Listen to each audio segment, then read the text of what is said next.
está compleja por lo menos, está difícil. Y vamos a hablar de eso porque está el economista Alfredo Blanco en línea con el programa y ya lo estamos saludando. Alfredo, ¿cómo le va? Buen día. ¿Qué tal? Buenos días, ¿cómo están ustedes? Bien, bien, gracias por atendernos. Bueno, así lo definió Pratgay ayer, ¿no? Dijo, para ordenar este quilombo. ¿Es muy compleja la situación económica hoy? Yo creo que es muy compleja y uno de los elementos de complejidad tiene que ver con lo que dijo Pratgay, y es la sensación que no hay un solo piloto, digamos, a cargo de la nave. Por seguir con la metáfora, no sé si muy adecuada del presidente, en el medio de la tormenta hace falta un piloto, no hace falta, digamos, que estén fraccionadas las decisiones como parecería ocurrir, ¿cierto? Y esto, bueno, es algo que se le ha señalado muchas veces al gobierno, pero es una decisión del presidente Macri, creo yo, no tener un ministro de Economía fuerte, como se suele decir, ¿no? Claro. Yo en eso coincido que en realidad sería conveniente que hubiese una persona que centralizara las decisiones. Si uno mira las distintas crisis que ha tenido la economía argentina, que las tenemos, digamos, para elegir en las últimas décadas, generalmente las salidas han sido con un ministro de Economía que uno puede no estar de acuerdo, uno puede no estar de acuerdo con Cavallo de los 90, con Labaña después del 2001, no sé, más atrás con Zurruil en la década de los 80. Claro. Pero lo que está claro que en esas situaciones hace falta mucha coordinación entre la política monetaria, la política fiscal, en fin, y eso se logra cuando hay una persona que va, digamos, a coordinar todo eso. Y me parece que es uno de los puntos, no es obviamente lo que explica la evolución reciente de la economía argentina, pero me parece que sí explica muchas de las vacilaciones, a veces uno tiene la sensación de improvisaciones que ha tenido el gobierno durante este año. Claro. Bueno, en ese sentido, intentó por allí dar alguna señal cuando Duhovne concentró la cartera incluso que tenía Caputo, ¿no? Que se fue al Banco Central cuando salió Federico Sturzenegger.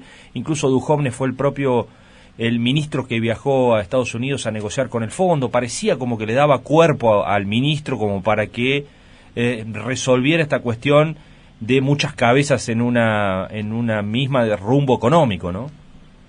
Sí, pero a pesar de, efectivamente, hubo un momento que dijo, bueno, va a coordinar las acciones del gabinete económico.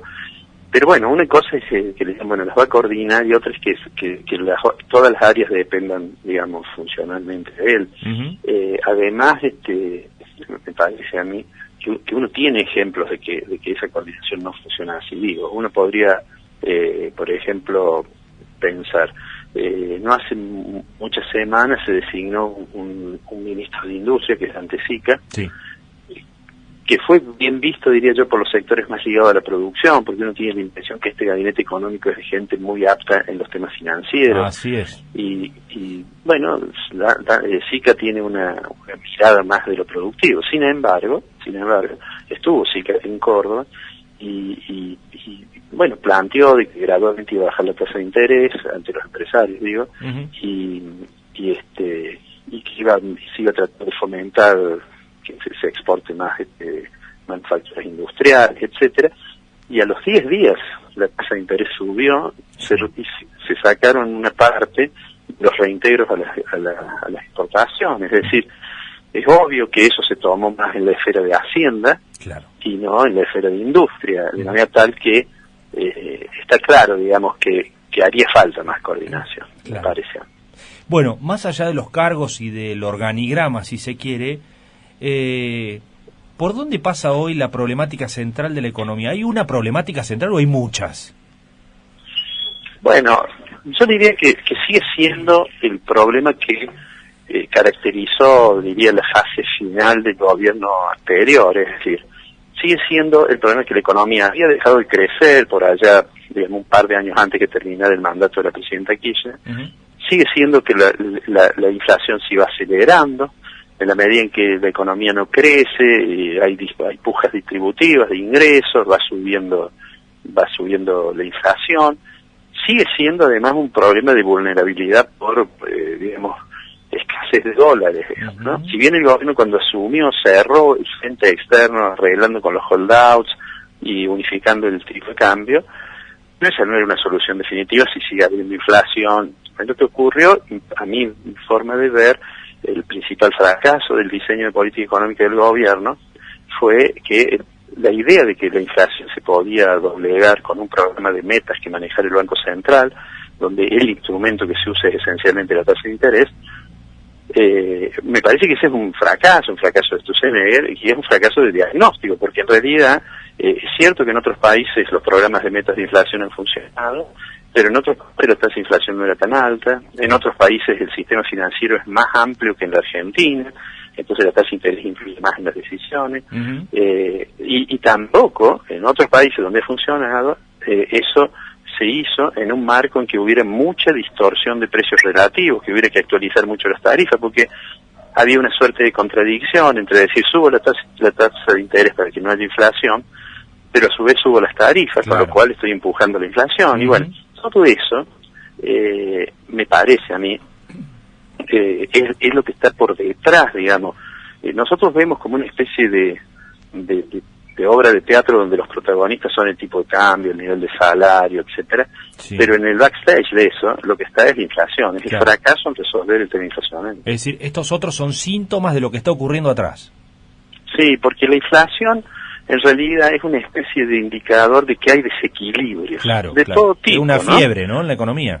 Correcto. Y bueno, y eso obviamente, a eso hay que sumarle cierta dosis de impericia, digo, pensando en el Banco Central cuando comenzó la corrida cambiaria, y el Central intervino con muchas vacilaciones, poniendo un día 5.000 millones de dólares a venta y al día siguiente dejando correr el tipo de cambio y cosas por el estilo.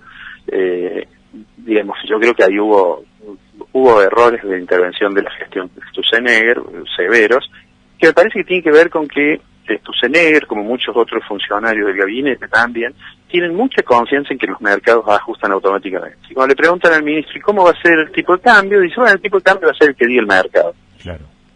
Y esa afirmación, en realidad, puede ser verdadera en la medida en que los mercados funcionen competitivamente, pero no en mercados que son chicos, concentrados, y en particular el mercado cambiario argentino, es un mercado, digamos, muy sensible a lo que pasa con las expectativas. Y bueno, y así fue como perdieron más de 12.000 millones de dólares de reserva, y no lograron frenar el tipo de cambio, y lo único que lograron fue que se fuera Sturzenegger. Claro. ¿Ve que algo cambió de todo eso? Habló de Federico Sturzenegger en el Banco Central, hoy ya no está, habló de las metas de inflación, hoy han quedado allí medias devaluadas. ¿Hubo corrección de todos esos errores? Digamos, el nuevo presidente del Banco Central, Caputo, en realidad, más que seguir con el programa de meta de inflación, aunque uno lo pueda encontrar en la página central, dijo, bueno, vamos a mirar un poco más los agregados monetarios. Es decir, vamos teniendo una política monetaria dura. Pero además, vamos a desarmar el tema de las LEVAC, de los títulos del Banco Central, que el Banco Central usaba para sacar dinero de la economía. Vendía un título, una letra, y sacaba dinero. Y fijaba una tasa de interés alta para que los operadores compraran LEVAC y no compraran, era la lógica. Claro. Eso fue acumulando una especie de bomba, porque llegó a tener 1.2 billones, creo, en letras, que es algo más de una base monetaria, lo cual es una barbaridad, y entonces parece razonable que eso es montarlo, ¿no? Que esa era una bomba que tenía una mecha corta, digamos, porque las LEVAC eran una letra de corto plazo, y cada parte que había que renovarla, todo el mundo estaba pensando a ver si se renovaba o no se estaba el tipo de cambio. Claro. Bueno, en eso se ha avanzado, y LEVAC no deben ser, no recuerdo bien, pero no deben ser más de 600.000 millones, es decir, bajó bastante. Se han emitido otros títulos, las letras y demás, o sea que no es que sea resuelto definitivamente, digamos, se ha mejorado en ese sentido.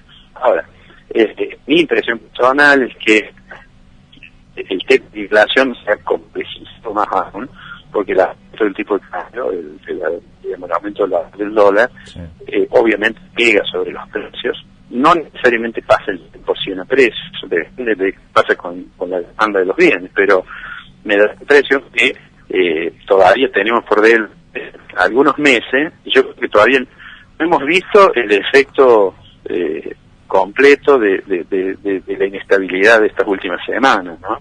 Es decir, me parece que por delante vamos a tener una economía que vamos a percibir más nítidamente la contracción económica. Esperemos que eso no se traduzca, digamos, en impacto sobre el mercado de trabajo, pero es probable que no estoy diciendo que vaya a aumentar la tasa de desempleo a 2 dígitos, cosas por el estilo, pero es probable que algún efecto haya ahí. Eso genera caída de poder de compra, es decir, estamos en un tránsito difícil, digo yo, ¿eh? Difícil. Yo no he visto lo que dijo Alfonso Pratgay, pero no he visto el programa, pero tengo alguna idea de qué es lo que piensa él, y creo que es cierto que está en una situación muy complicada y que haría falta decisiones fuertes, y a mi juicio, lo he dicho desde que asumieron, yo coincido con la idea de que debe haber un ministro, porque si no hay la falta de coordinación inmediatamente repercute en incertidumbre, en expectativas negativas, etcétera, ¿no? Claro. Por lo que dice, el pico de la crisis todavía no llegó, está por delante. A mí me da la impresión, por supuesto, que la economía es un territorio de opinión. Sí, ¿no? por supuesto, sí. Y los pronósticos, a veces uno ve en la profesión, y yo suelo decirle a mis alumnos, traten de parecerse a los astrónomos, no a los astrólogos, porque a veces uno ve, digamos, juicios sobre inminentes situaciones en la economía que finalmente después no se producen, y eso es porque es una digamos, es compleja la realidad de la economía, pero yo creo, mi impresión es que todavía nos falta ver un poco más de contracción económica. Bien.